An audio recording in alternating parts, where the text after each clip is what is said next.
Picture this. The year is 539 BCE. Babylon has just fallen. The once proud city burns above, its golden gates shattered, its ziggurat towers bleeding smoke into the night sky. While soldiers plunder palaces and drag treasures into the streets, a smaller squad descends deeper, into chambers no sunlight has touched for centuries. Their torches hiss and sputter against damp stone walls, shadows twisting like serpents in the smoke. The air smells of old incense, of rot, of something too sweet to be natural. They expect gold, silver, relics of a fallen empire. But what they find instead makes even battle-hardened warriors step back in horror. One young soldier digs in what looks like a refuge pit. Broken pottery, rotted wood, discarded idols. Then his spade strikes something. Harder.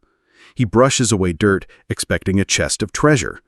Instead, bones.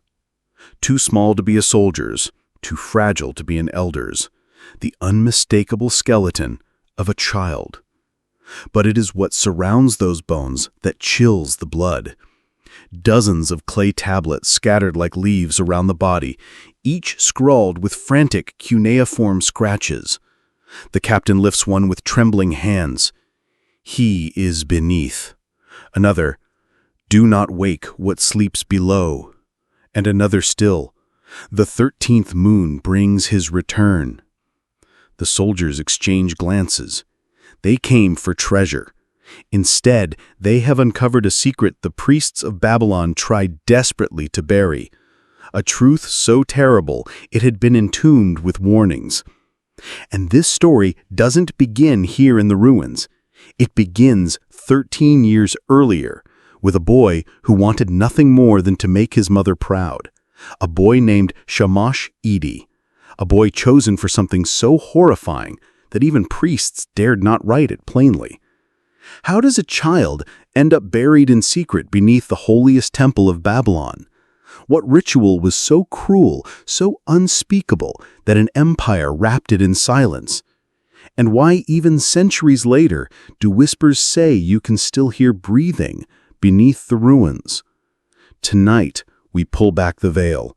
Tonight, we descend into Babylon's forbidden shadows to uncover the most horrifying ritual the priests performed on male virgins. The morning they came for him, even the birds refused to sing, as if nature itself knew what horror was about to unfold. His name was Shamash-Edi, 13 years old. Until that day, his greatest worry was whether his father would let him help sell barley at the market. His hands smelled of grain, his sister's laughter filled their small courtyard, and life, though humble, was peaceful. But Babylon's peace was built on shadows.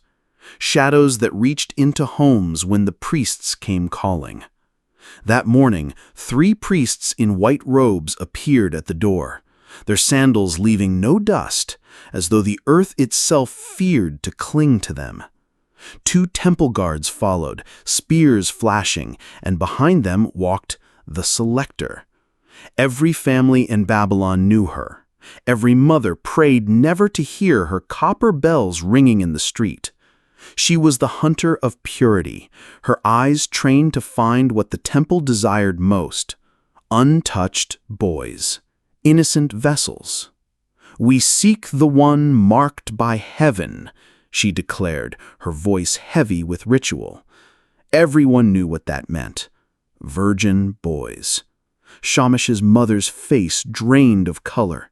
Her hands shook as she whispered, "Not my son." But whispers don't stop rituals. The Selector entered their small house like a prowling cat. She passed over his sister, too young. She ignored his older brother, already married. Then her eyes settled on Shamash-Edi. This one.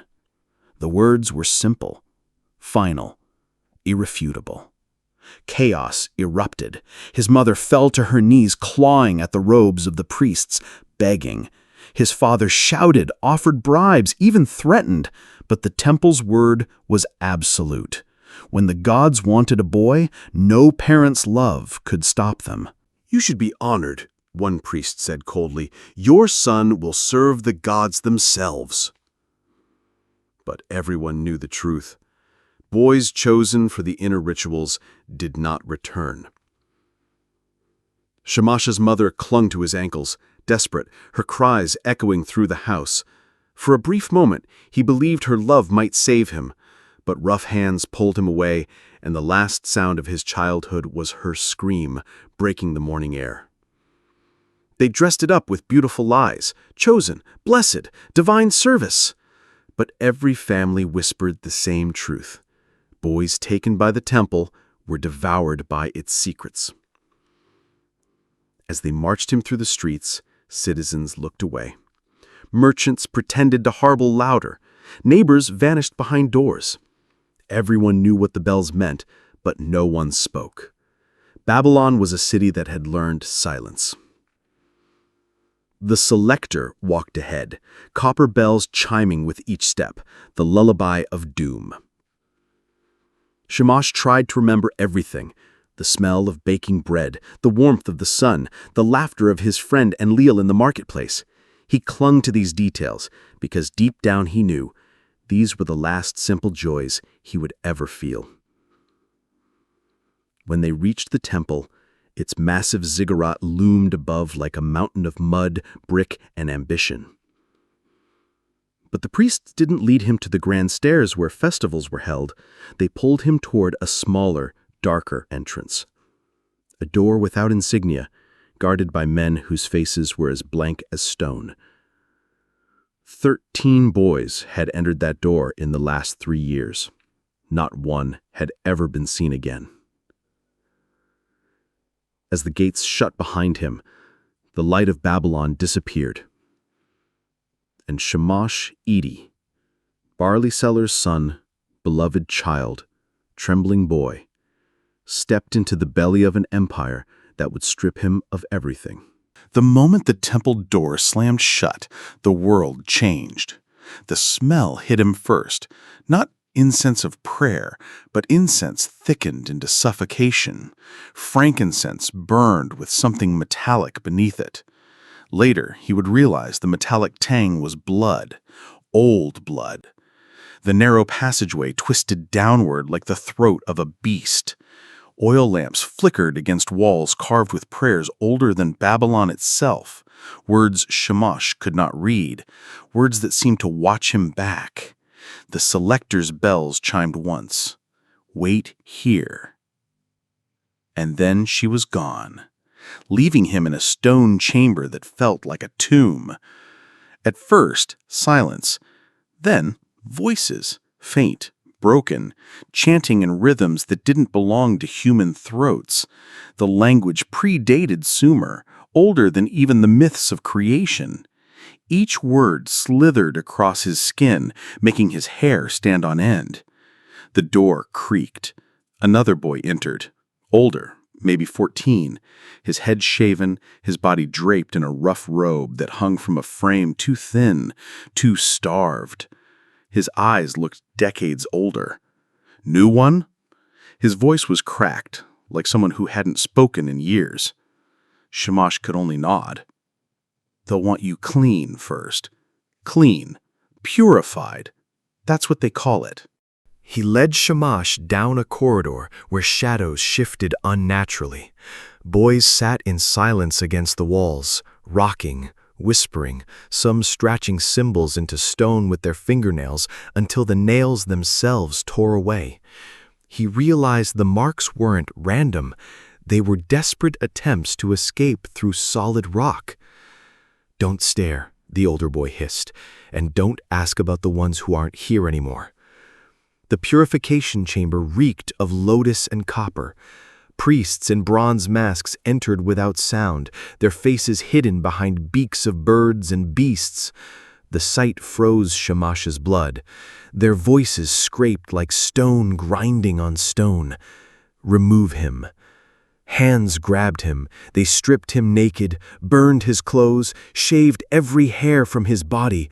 Cold oil and warm blood mixed in the basin where they forced him to bathe. He gagged as the stench of iron filled his lungs.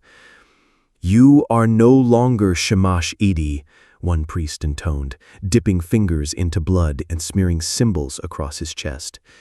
"You are the vessel, empty, waiting to be filled." Around his waist they tied a red cord. "This binds you to your purpose. To remove it is to invite punishment worse than death." The other boys watched in silence, their hollow eyes reflecting firelight. Their lips moved with the priests, repeating chants like puppets. A few mumbled, one just smiled at something only he could see. That night, Shamash lay on a slab of stone. No window, no stars, no hope. The boy beside him whispered into the darkness, "Today was nothing. Tomorrow they begin turning us into what the ritual requires." Shamash's heart pounded. "What does that mean?" The boy's hollow laugh echoed in the dark. "It means they will break you, and when they're done, you'll pray for death, but death will not come." The next morning, there was no sunrise. At least, not for them. Down here, time itself belonged to the temple. They were dragged from their slabs before their eyes had even opened, copper bells ringing in their skulls. The priests in bronze masks barked words in the sacred tongue. "Rise, Vissels, the gods hunger." Shamash's legs shook. He had barely slept 3 hours, his dreams twisted into visions of his mother's face disappearing behind the temple gates. But here, exhaustion was no excuse. Weakness was an insult to the gods. The rituals began, chanting, endless, repetitive chanting in a language that scratched against the mind. Every time a boy faltered, even for a single word, all of them were forced to begin again. By the 10th repetition, their throats burned raw, their bodies trembling. One boy swayed on his feet, too tired to stand. A priest struck him across the back with a reed switch. Weakness offends heaven. By midday, the walls themselves seemed to ripple. Shamash blinked, but the stone breathed like flesh. Faces appeared in the shadows, mouths moving with no sound. "Don't look," whispered a one boy through cracked lips. "If you see them too long, they crawl into your dreams." The priests knew every weakness. For some, it was fear of darkness. They were locked alone in pitch-black chambers until their screams became hoarse, sobbing. For others, it was drowning, held underwater again and again until they no longer fought. Shamash thought he was strong, but they found his breaking point easily. It was not pain, it was memory. On the 7th night, the priests brought a box. Inside were scraps of the boys' old lives, toys, trinkets, carvings taken from their homes. Each was thrown into the fire. A carved bird, clumsy and small, caught his eye. His sister's favorite toy. "No!" Shamash screamed, lunging forward. "Please!" He fought with desperation, knocking a priest to the ground before strong hands overpowered him. But it was too late. The wooden bird burned to ash, the last trace of his sister consumed by flame. Something cracked inside him. The boy he had been, Shamash-Idi, son of a barley seller, died in that moment. The priests smiled beneath their masks. "Good," one murmured. "He begins to empty." After that came the silence chamber. A stone box so small he could barely sit, so soundless it felt like the world itself had ended.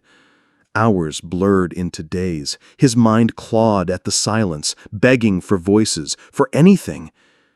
When they finally pulled him out, his voice was gone. For 2 days he could not speak. When it returned, it sounded different. Hollow. Older. The other boys looked at him with knowing eyes. They too had been broken. Each carried the scars of their own defeat. And Shamash began to understand the truth.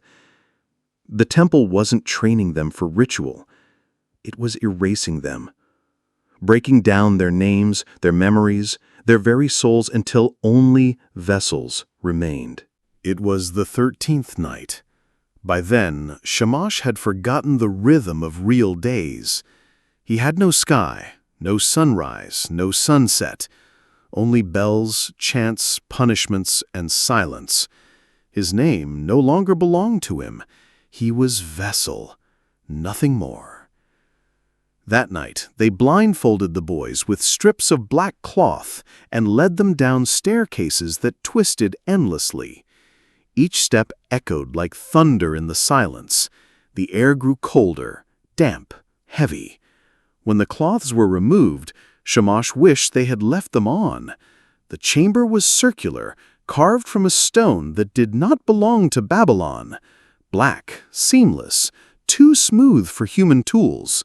Strange symbols writhed across its surface, marks that seemed alive, shifting when he tried to look at them directly. Bronze instruments hung from the walls, hooks, blades, restraints, each etched with prayers and stained with something dark that no ritual cleansing had erased. But it was the pit in the center that froze his breath. 8 feet wide, descending into darkness. The air above it shimmered like heat, though the chamber was cold enough for their breath to fog. Something down there breathed. In, out, in, out. The high priest stepped forward, his mask larger than the others, a hideous chimera of bird and beast, eyes glowing with reflected torchlight. His voice was like stone grinding on stone. "Behold, the mouth of Tiamat, the hunger that waits." The boys trembled. One began to sob.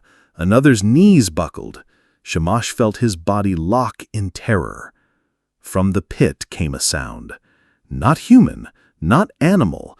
A distorted scream, stretched and broken, echoing in a throat that should not exist. Every 13 moons, the gate weakens. What sleeps below stirs. It must be fed. Not common blood, not corrupted flesh. Only the pure will satisfy. Now the red cord around Shamash's waist made sense. It was a leash, a tether to lower him into the pit. "You are not sacrifices," the priest said, his masked head tilted. "You are conduits. You will not die.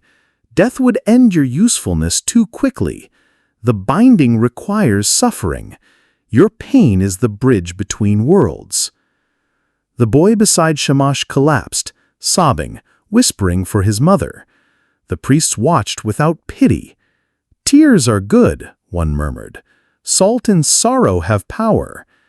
They forced the boys to memorize tablets filled with impossible symbols. Looking at them too long caused nosebleeds, blindness, whispers clawing through the skull. Still, the priests made them repeat the words until they could speak them in their sleep. Shamash risked a glance at one priest as he leaned close. For a heartbeat, the mask shifted, and Shamash saw the scarred skin beneath, burned, marked with the same writhing symbols that covered the walls. These were not just priests, they were survivors of earlier rituals, branded by proximity to whatever waited in the pit. One boy, braver or more broken than the rest, dared to ask, "What happens after, when the ritual is done?" Silence. Then the high priest's voice. "The fortunate ones die. The less fortunate become useful in other ways. The least fortunate discover that consciousness can persist in states that should not allow it." He gestured to the pit. "3 of your predecessors still serve below. Would you like to hear them demonstrate?" The boy shook his head violently. The priest's voice rasped like laughter. "Wise choice." Shamash understood then. The ritual was not about gods, or faith, or destiny. It was about feeding the dark, and the priests were not saviors. They were keepers of a hunger that should never have been touched. By the time the 13th moon drew close, Shamash was no longer the boy who had once ground barley with his sister. He was something else, emptied, stripped. reshaped. The priests called it purification, but the boys whispered another word in the dark: unmaking. It began with the body. Their hair was shaved again and again until their scalps bled from the scraping. Their skin was rubbed with oils that smelled of lotus and iron until the pores themselves seemed to drink corruption. Their clothes burned, replaced with rough brown robes and the red cords that marked them as vessels. Then came the voices. The priests forced them to chant in the forbidden tongue for hours until their throats bled. Those who faltered were beaten. Those who refused were dragged to silence chambers until their minds bent like reeds in the wind. By the time they returned, they no longer fought. Their voices joined the chants automatically, hollow and empty. The boys began to notice each other disappearing, not in death, not yet, but in something worse. One boy, once quick with laughter, now smiled only at shadows only he could see. Another traced patterns in the air with his fingers, symbols that glowed faintly before vanishing. One more simply stopped speaking altogether, moving only when ordered, his eyes vacant. Shamash clung to fragments of himself, his sister's bird, his mother's scream, the smell of bread in the marketplace. But with each ritual, those memories grew dimmer. Each chant hollowed him. Each silence chamber scraped another layer of him away. And then the changes began. It started small, unexplained bruises, hair falling out, strange dreams where his spine twisted like a serpent. Then worse. One boy's voice dropped 3 octaves, resonating so deeply that the bronze instruments sang in sympathy. Another boy's skin sprouted scales, iridescent under torchlight. When Shamash looked at his hands, he swore they were glowing faintly green in the dark. The priests watched with satisfaction. "Good," one whispered, "the vessels ripen." The preparations were not to keep them alive. They were to make them ready, to empty their humanity until only conduits remained. Shamash began to understand. The priests didn't care if they broke. In fact, breaking was the point. Only shattered vessels could be reshaped into the bridges the ritual required. And the 13th night was coming fast. The new moon approached, and with it, the final stage of preparation. The boys no longer looked human. They looked like half-formed creatures, suspended between flesh and symbol. One boy's skin had become translucent, his veins glowing faintly in the dark, his organs pulsing like lanterns beneath stretched parchment. The priests watched with fascination, tracing notes on clay tablets as if studying an experiment. Another boy's joints had multiplied, his arms bent in 3 places instead of 1, his neck twisted backward until his face stared at the ceiling. And yet he lived, forced to bow, forced to kneel, forced to smile through the unnatural torment of his reshaped bones. Shamash's body betrayed him next. His spine cracked in the night, curling into sharp, unnatural angles. It hurt to breathe. It hurt to move. But when he hunched forward, his twisted back resembled the very symbols carved into the temple walls. "Perfect," a priest whispered, running his fingers along the grotesque shapes. "He is becoming the script itself." The transformations weren't only physical. Voices haunted the chambers. Boys began to speak in tongues no human had ever been taught. Some whispered prophecies in their sleep. One muttered the names of future kings with accuracy no child could know. Shamash, too, began to see things. When he blinked, he glimpsed not stone walls, but ghostly impressions of the boys who had come before, their twisted forms still clawing, still screaming, trapped in the stone itself. Every step, every breath, reminded him that he was no longer a child. He was a vessel, a bridge, a living key to a door that should never be opened. The priests called it becoming sacred. But to the boys, it was nothing more than dying in slow motion. And when the drums of the festival began to sound above the city, echoing through the stone floors, Shamash realized the truth. The ritual was no longer approaching. It had already begun. The festival drums thundered above Babylon, their rhythm shaking the stone walls. But beneath the city, in the forbidden chamber, another rhythm began. The sound of chains tightening, of bronze hooks clattering, of boys breathing in terror. The 7 vessels stood in a circle, red cords glowing faintly against their brown robes. The priests moved among them, masked faces gleaming in torchlight. Each carried bronze instruments, etched with symbols that writhed when touched. "Tonight," the high priest intoned, his mask a monstrous fusion of bird and beast, "the gate opens."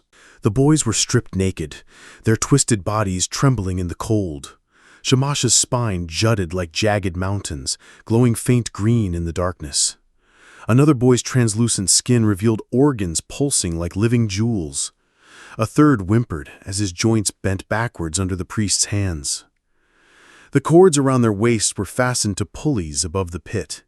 One by one, they were lifted, suspended like offerings, their bodies stretched unnaturally by bronze restraints. Shamash felt the hooks pierce his skin, holding him in impossible angles. His blood gripped onto the stone floor, hissing as though the rock itself was thirsty. The chanting began. Not the soft prayers of festivals. This was older, darker, a language meant for things that had no name. The sound made the bronze walls vibrate, made the pit breathe faster. In, out, in, out. Then the air shifted. From the pit rose a sound that should never have been heard, screams that weren't screams, voices that weren't human. Something below was waking, answering the chants, hungering for the vessels above. The youngest boy broke first. He sobbed, shaking, whispering for his mother. The priests pulled his cord tighter, lowering him until his toes dangled above the darkness. A shape moved in the pit, not solid but shifting, a shadow with too many eyes. "Do not fear," the high priest whispered. "Your fear is what feeds it." But the boy screamed anyway. His cry echoed through the chamber, mixing with the chants until it became part of the ritual itself. Shamash closed his eyes. He could feel the darkness pulling at him, tugging not at his body, but at his soul. The cords around his waist tightened, and slowly, inevitably, he too was lowered toward the pit. The screams from below grew louder, not the screams of monsters, the screams of boys who had gone before. And Shamash understood with a shiver of absolute horror. They were still alive. The chamber was alive with sound, drums above, chants below, and the inhuman cries rising from the pit. The boys dangled over the abyss, their red cords glowing like veins feeding a hungry heart. One by one, they were lowered.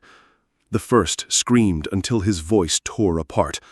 The shadow below reached for him, tendrils of darkness caressing his glowing flesh. His scream twisted, changing into something that wasn't human anymore.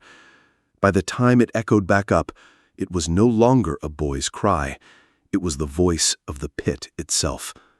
The priests howled in triumph. "Feed it! Bind it!" The translucent boy followed. His glowing organs pulsed wildly as he was suspended just above the pit. For one fleeting moment, Shamash saw his eyes, terrified, pleading, and then the darkness swallowed him whole. The chanting surged louder. Shamash was next. The cord pulled him forward, his twisted spine cracking as his body dangled above the black stone mouth. Heatless wind surged upward, carrying the stench of lotus, iron, and death. Shadows licked his legs, tasting him, testing him.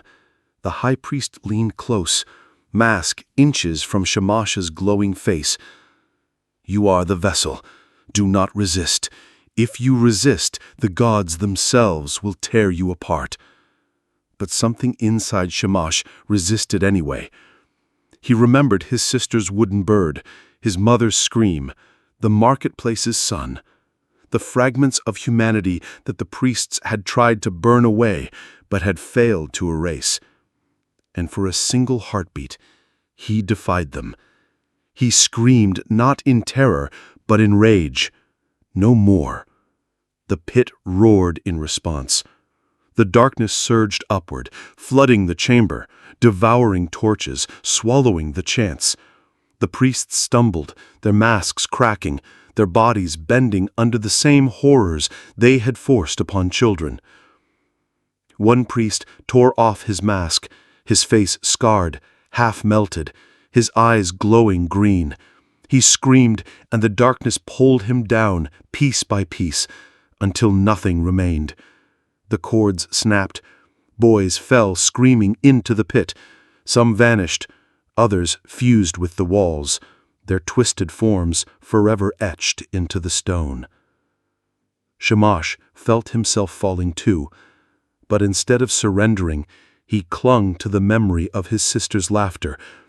That fragile humanity became his anchor. His body cracked, his skin glowed, but his soul refused to be consumed. And then, silence. When dawn broke above Babylon, the festival drums played as if nothing had happened. Citizens cheered, garlands of flowers hung from doors, children danced in the streets. But beneath their feet, the temple burned. The priests sealed the chambers, collapsing tunnels, burying evidence.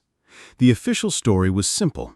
The gods were pleased. The ritual was successful. Babylon would prosper another year.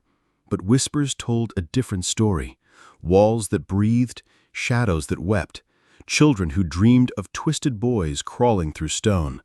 And beneath the temple, Shamash's body was buried with broken idols, but his story was not erased. A servant girl carved the truth into tablets, scattering them like seeds. Her words echoed across centuries. Here lies Shamash. He was beneath. Remember him. And though Babylon stood proud for a time, the cracks had already begun. Empires built on buried children never last. The Chronicles of Kings speak of crowns and conquests, but beneath every crown there were shadows. And in Babylon, those shadows screamed. The priests thought they could bury their sins under stone, but stone remembers. The walls still breathe, the whispers still linger. The echoes of boys who are never meant to be heard still rise in silence. What does this teach us? That power can disguise cruelty as ceremony. That chains can be hidden under silk. That suffering can be rewritten as sacred duty. But history refuses to forget, and neither should we. If this story left you unsettled, good, it should, because history's darkest truths are not fairy tales, they are warnings. If you want to uncover more of these forbidden chapters, more secrets buried in time, then join me. Subscribe to Secrets Buried in Time. Together, we will keep lifting the veils that empires tried to keep shut forever. Because the shadows of history are not silent. They are still speaking. And it is up to us to listen.